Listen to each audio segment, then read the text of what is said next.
Hello everybody and welcome back to Linda Tina TV. If it's not your first time here, if it is your first time, take a minute, click on that subscribe button and also turn on the notification bell so that you can be notified each time I post a new video. In today's video, as you probably already saw in the title, we're going to be talking about sex. Yeah, let's talk about sex, baby. Let's talk about you and me. Some of you, that's why you clicked pretty fast on this video.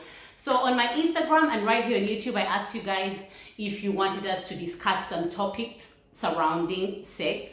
I am one person who talks very candidly about sex. I don't feel like it's a taboo or it's some bad thing that no one should talk about, like it is in some cultures, even the culture where I come from. It's not really seen as a bad thing, but it's not something you publicly talk about, let's just say. And so I was actually thinking twice about posting this video, also because I don't know about my audience, if they're younger people who maybe don't need to be hearing this information at their age. And there are also people who feel like this is a personal topic that shouldn't be discussed with other people. I don't feel that way about it because I think we can always learn from each other and learn more about ourselves when it comes to this topic.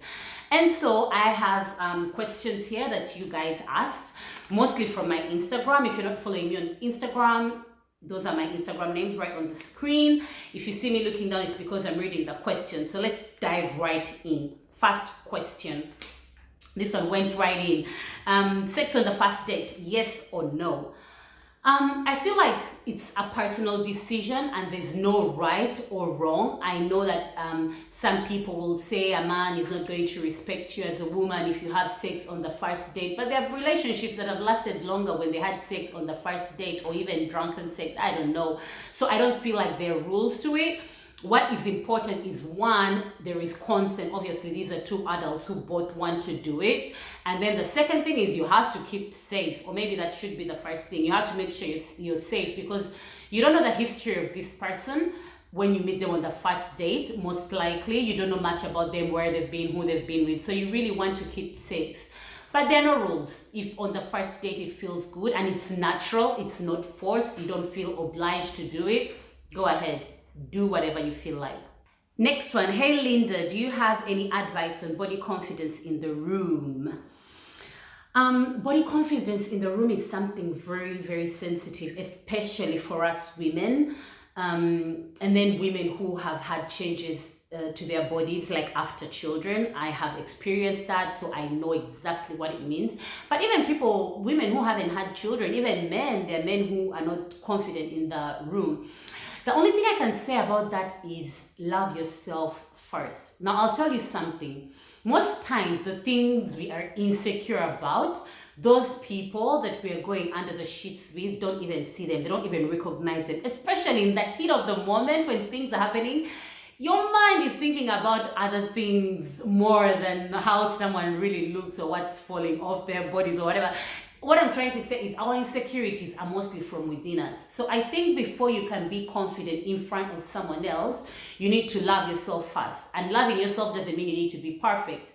Now, obviously, if there is something on your body that you can change, that you don't feel good about, you can work on that just so that you feel better. I have worked on my body in different ways, and of course I felt better. I felt more confident wearing certain things. But even things you can't change, you accept them, you love yourself. You know, it's very interesting. Confidence, like when you show you're confident, even the other person can feel it. And when you're insecure, the other person doesn't. The other person feels it as well. So most times it's you who's going to transmit that feeling of what's wrong with this person when you give off that feeling of insecurity. When you come confident with yourself, with your flows, even the other person will feel like, whoa, this person is confident. So it starts with you in here. Feel confident, and then the other person will also, give you that energy, that good energy to make you feel good about yourself. The next question was actually from a guy. Is a woman's no sometimes a silent yes, but they are just playing hard to get? No. And I mean no means no. And it doesn't matter if they're playing hard to get. It doesn't matter if they want you to chase them. It doesn't matter if they want you to beg for it. When a woman, and even a man, says no, it means no. And this is very important. insisting, and even forcing someone to have sex with you when they have said no will never be okay. It doesn't matter if this person is your partner, because we've heard of people who have been together for a long time, but sometimes you just don't feel like it. When she says no, when he says today no, please, guys, ladies and gentlemen, no means no. This one says, hey Linda, I'm in my 20s with a very low sex drive. Is it normal? I am no sex expert, so just a disclaimer. But I think we all have different levels of sex drive. Some very high, some very low, some non-existent, some it's different for everyone. I don't think you should, first of all, base your sex drive on other people's sex drive. If it's not something medical, or if it's not something very long term, I don't think it's something to worry about. Just because you're in your 20s, it doesn't mean that you should be out there hungry for sex every time. And also, sex drive depends on the people you are actually having sex with, the kind of person you're having sex with, the quality of sex you're having. If it's not someone you're attracted to that way, or if it's not someone you enjoy being with, you probably won't be in the mood. The ambience, the kind of places you're actually doing the do. So if it's not something medical, like it happens sometimes with women who have had children, people who have had traumatic experiences, if you've had any of these, you might want to look into it. If you think it has lasted for a very long time, you want to ask maybe a medical person about it to have more information. So I can't really tell you why you have a low sex drive, but I want to say that just because your sex drive may not be at the level of some other friends, or what you hear about, or what you see on the internet, doesn't mean there's something wrong with you. I hope that was helpful. On to the next question. What's the average number of times married people have sex? In the morning, in the afternoon, on lunch break, bedtime, in the middle of the night, every day? I'm just kidding. You know, when I was much younger, before I got married, I used to say that I can't wait to get married, because then, you know, you're going to be doing the do every day, millions of times a day.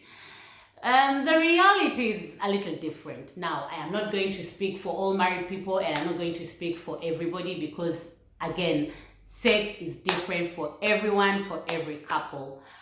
But I would like to think that for most people, it's not happening every day. Now, how many times it's happening, I can't give you a number. Also, because it depends where you are in your marriage. Do you have kids? How much you're working? The ages of the kids. If you have very small babies, I'm telling you to just find that window. If you have kids who are going to pop in anytime, it changes the dynamics of things. So the average number of times married people have sex, I don't know. I don't know. If you're married, maybe someone out there, can you share with us so that we have an average number? But I don't know. It really depends on the relationship. Depends on the relationship. There are times you're going to do it every day of the week, and then there are times you're going to go into a drought and not do it at all for weeks. So I can't give you a number. Next one is, how do you overcome that bad feeling that you wasted your body count on a guy who was worthless, toxic, and basically a loser? When this person asked this question, they went ahead and explained a little bit about their experiences and the people they slept with that they regret they slept with. And I think everyone has been there. Not everyone, obviously, but I mean a very big number of people have slept with people that they feel they shouldn't have. But I'll tell you something. You live, you learn. You are not going to unsleep with someone, okay? So it happened. And it doesn't matter. For me, I don't believe so much in counting, the body count and how many people have you slept with and how many. It doesn't matter. You slept with them. Maybe you slept with very many people and then you found this one person and then that's it. Maybe you slept with two people and they were even the wrong people. So I don't know, body count, who cares? Who really cares? you've slept with someone, you feel bad about it, learn something from it.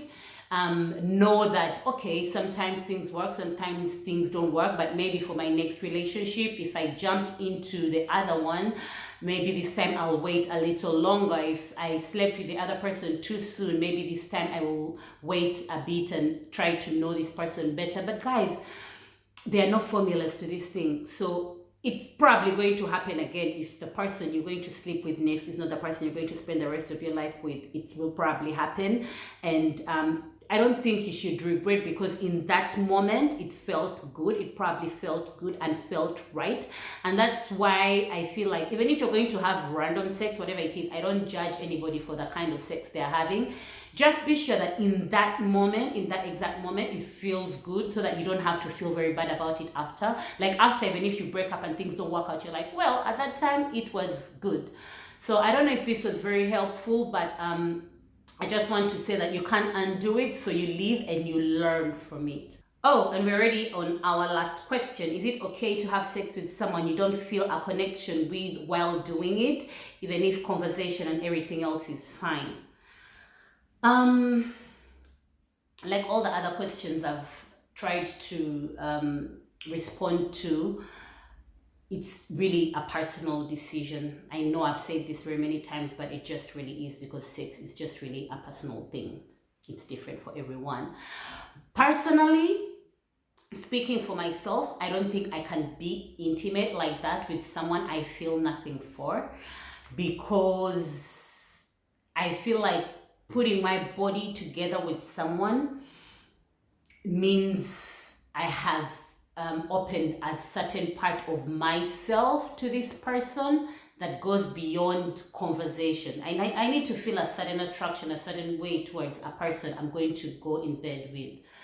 That being said, I know that people can have sex, fulfilling sex, with people that they are not connected to that way.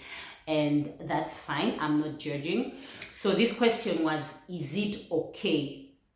How do you feel? Because I can't tell you if it's okay for you, but when you are with this person, how do you feel within you? Do you feel like this person makes me feel good?